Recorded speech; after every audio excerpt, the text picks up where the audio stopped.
फिर तीसरा काव्य क्या है?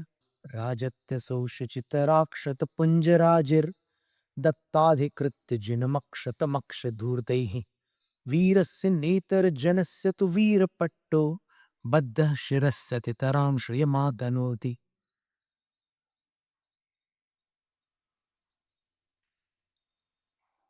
अक्षधूर्तैः अक्षतम जिनम, इंद्रिय रूपी धूर्तों के द्वारा क्षति को न प्राप्त होने वाले जिनेंद्र भगवान का अधिकृत्य आधार बनाकर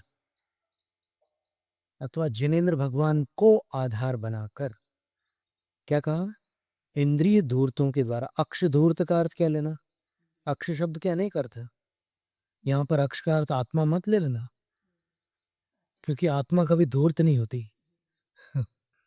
इंद्रिय धूर्तों के द्वारा जो अक्षत है, क्षति को प्राप्त नहीं है, ऐसे जिनम जिनेंद्र भगवान को अधिकृत्य अधिकरण बनाकर, आधार बनाकर, शुचितरा अक्षत पुंज राजी दत्ता, मैंने पवित्र से भी पवित्र अक्षतों के पुंज की राजी अर्थात पंक्ति दी है। तो मेरे द्वारा दत्ता दी गई वह अक्षत पुंज की जो पंक्ति है, वह असौ राजति, शोभा को प्राप्त हो रही है। क्यों हो रही है? क्योंकि मैंने जिनेंद्र भगवान को आधार बना करके ये पंक्ति दी है। और उसके लिए युक्ति दे रहे हैं, बड़ी सुंदर युक्ति दे रहे हैं। वीरस्य शिरसि बद्धः वीरपट्टः,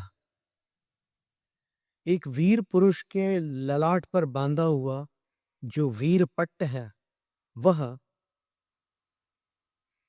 अतितराम श्रेयमातनोति, अत्यधिक शोभा को विस्तृत करता है।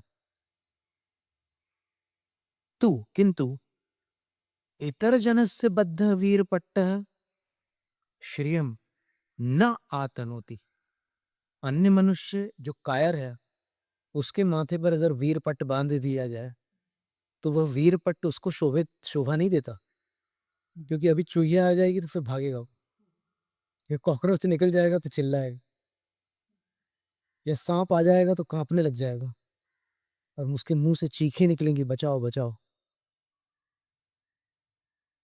तो अक्षत पुंज की जो पंक्ति है, पंक्ति सीधी होती है। अब जिन लोगों ने ये 5 पुंज में एक ऐसी कल्पना की है कि बीच में गर्भ कल्याणक का पुंज, फिर उससे ऊपर जन्म कल्याणक का, या उससे नीचे जन्म कल्याणक का, फिर इधर बाईं तरफ तपा कल्याणक का, पर ज्ञान कल्याणक का, और इधर मोक्ष कल्याणक, ऐसे कल्याणकों को लेकर के भी ऐसे पुंज बनाते हैं लोग।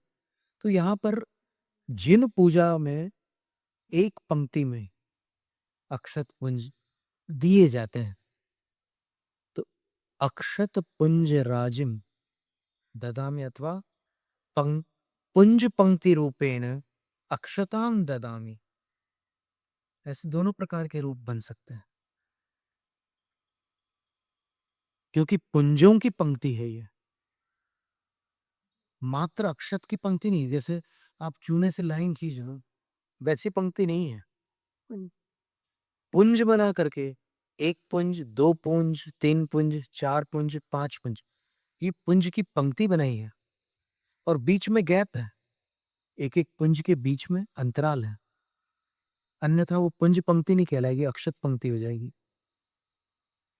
तो वह अतितराम श्रियमातन होती, अत्यधिक शोभा को प्राप्त होती। यहाँ पर श्री का अर्थ शोभा लेना, श्री का अर्थ धन दौलत नहीं ले सकते, यहाँ पर श्री का अर्थ शोभा है।